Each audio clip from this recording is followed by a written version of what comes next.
क्या आप लोगों को भी आज के समय में जो स्मार्टफोन्स होते हैं वो बोरिंग बिल्कुल लगने लगे? ये मार्केट के अंदर एक बहुत ही बड़ा शिफ्ट यहाँ पर आया, जिसके अंदर देखा है तो स्मार्टफोन्स का जो क्रेज होता है, जो एक जमाने में बिल्कुल टॉप पे हुआ करता था, अराउंड 2018 या 19 तक मैं बात करूं, लेकिन वो क्रेज आज के समय में बिल्कुल फीका सा हो गया।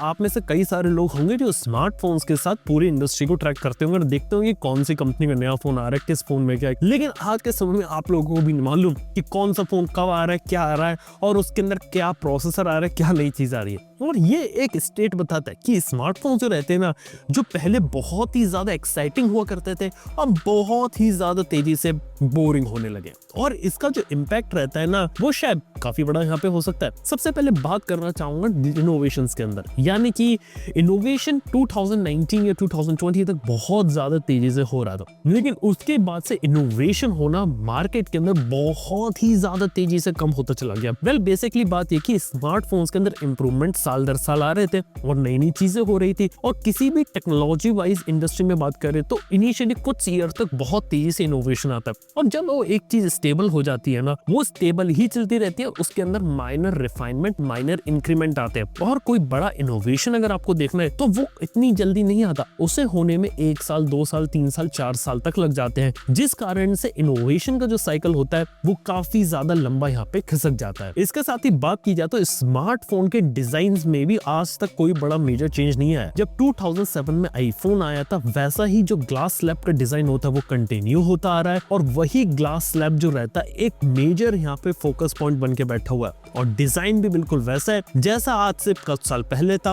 और डिजाइन में भी ऐसे कुछ चेंजेस नहीं आ रहे। हालांकि मोबाइल फोन्स के अंदर फोल्डेबल ने ये कोशिश करी थी कि मोबाइल फोन के फॉर्म फैक्टर और डिजाइन को हम पूरी तरीके से बदल देंगे, लेकिन जो डिजाइन और फॉर्म फैक्टर होता है कभी बदला ही नहीं गया। एग्जैक्टली में होता ये कि यहाँ पे लोगों को ये दिखाया गया था कि फोल्डेबल फ्यूचर होगा, लेकिन घूम फिर के जो लोग हैं वो नॉर्मल फोन पर ही स्टिक रहे, फोल्डेबल के ऊपर इतना ज्यादा मूव नहीं किए। और आज भी जो कंपनीज होती है फोल्डेबल से इसलिए निकालती है क्योंकि वो अपने ब्रांड को पोजीशन करना चाहती है प्रीमियम में, ताकि प्रीमियम में दिखाएं, उस चक्कर में हमारे कुछ नीचे के सस्ते फोन बिक जाए। ये एक स्ट्रेटेजी रहती है जो हर कंपनी फॉलो करती है, और फोल्डेबल का आज भी मैं बोल रहा हूँ 5% से ज्यादा मार्केट शेयर कभी हो ही नहीं सकता। इसके साथ ही बात की जाए तो आज के समय में अगर मैं मोबाइल फोन्स को देखता हूँ तो इतना बड़ा मेजर चेंजेस भी नहीं आते।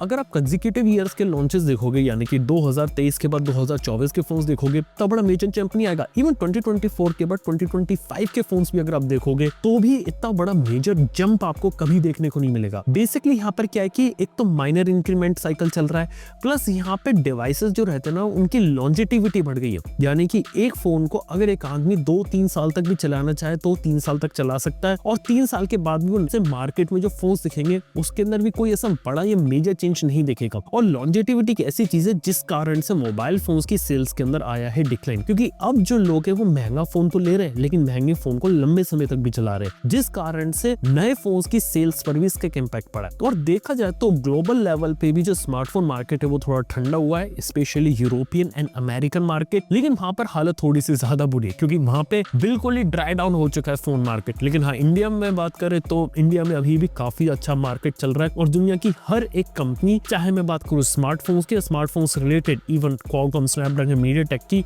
ये भी यहाँ पे फोकस कर रहे हैं इंडिया के फोन मार्केट के अंदर, क्योंकि यहाँ पे अभी भी थोड़ा सा एंथुसियाज्म, थोड़ी सी गर्मी बची हुई है। इसके साथ ही बात की जाए तो ओवर हाइप वाली जो चीजें रहती है ना, कई बार आज के समय कंपनियां करती हैं जब मोबाइल फोन यहाँ पे लॉन्चेस होते हैं। और एक one of the over hype चीज जो मैंने यहाँ पे ऑब्जर्व करी वो है आर्टिफिशियल इंटेलिजेंस की।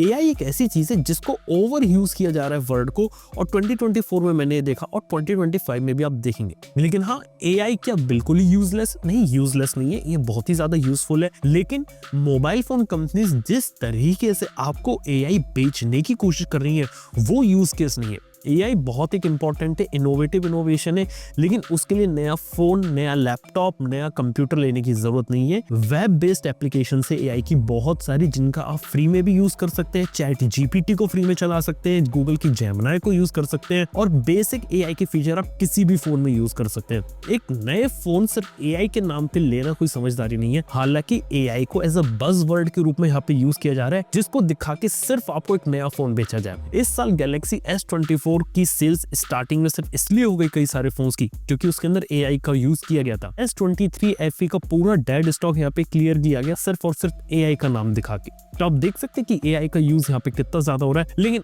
एक बात मतलब लोगों को समझ में आ जाए कि AI एक्चुअली में क्या है, किस तरीके से यूज होता है इसका, उसके बाद AI का नाम लगाकर भी मोबाइल फोन को बेचना थोड़ा सा डिफिकल्ट हो सकता है। और इसी के साथ ही बात करें तो मोबाइल फोन इंडस्ट्री में बहुत ही इंटरेस्टिंग चीज देखिए, वो देखिए यार iOS और एंड्रॉइड के बीच की दूरी का मिटना। आज के समय में क्या रहता है, जब iOS का नया वर्जन आता है तो क्या होता है, एंड्रॉइड के कई सारे फीचर उठ के iOS के अंदर चले जाते हैं। जब एंड्रॉइड का नया वर्जन या कोई कंपनी एंड्रॉइड की अपनी नई स्किन क्यों नहीं निकालती, तब क्या होता है, iOS का डिजाइन, iOS के फीचर एंड्रॉइड में चले जाते हैं। लेटेस्ट एंड्रॉइड OS की स्किन्स को और iOS के लेटेस्ट वर्जन को दूरी कम होती हुई जा रही है। यानी कि जो चीजें डिफरेंस बहुत ज्यादा हुआ करता था iOS और एंड्रॉइड में, वो डिफरेंस ही कम होता हुआ जा रहा है। फीचर्स में बात करें, कस्टमाइजेशंस में बात करें, अलग अलग चीजों में बात करें, ये चीज कम होते हुए जा रही है। और इसका इम्पैक्ट भी ये पड़ा है कि मोबाइल फोन के अंदर वो एक्साइटमेंट जो रहती है ना, वो आज के समय में थोड़ा सा यहाँ पे मिसिंग। 2010 से लेकर 2020 का जो एरा था, जब डिजाइन्स थे, जब मोबाइल फोन्स थे, वो काफी इंटरेस्टिंग था। मल्टीपल कंपनीज हुआ करती थी, लोगों को तरह तरह के ऑप्शंस देखने को मिलते थे, हर हफ्ते फोन्स लॉन्च होते थे। लेकिन तब लोग सोचते थे कि हम ये फोन ले कि वो फोन ले। तब का जमाना काफी ज्यादा डिफरेंट हुआ करता था और वो नॉस्टैल्जिया देखा जाए तो 2020 के बाद से काफी ज्यादा कम हो गया। और देख के ऐसा नहीं लगता कि 2020 में वैसा नॉस्टैल्जिया को कभी यहाँ पर आने वाला है। बेसिक हालत यहाँ पे काफी हद तक लैपटॉप इंडस्ट्री जैसी हो जाएगी, जहाँ पे लोग जो मोबाइल फोन होते हैं तभी लेंगे जब उनको रिक्वायरमेंट है, और ज्यादातर जो रिक्वायरमेंट होती है अच्छा मोबाइल फोन यहाँ पे फुलफिल कर देगा। और इसीलिए देखा जाए तो गिरती सेल्स, गिरते चीजों को बचाने के लिए मार्केटिंग का हैवी यूज किया जा रहा है, ताकि लोगों में इंटरेस्ट बना रहे और लोगों को यह पता चलता रहे कि मार्केट में कौन सा नया प्रोडक्ट आ रहा है। लेकिन ये चीजें कब तक चलेंगी, देखने वाली बात होगी यहाँ। और हाँ, इंडिया में अभी भी फोन मार्केट काफी अच्छे तरीके से गर्म हो रखा है, जिस कारण से हर एक कंपनी इंडिया में अपने मोबाइल फोन्स को लॉन्च कर रही है।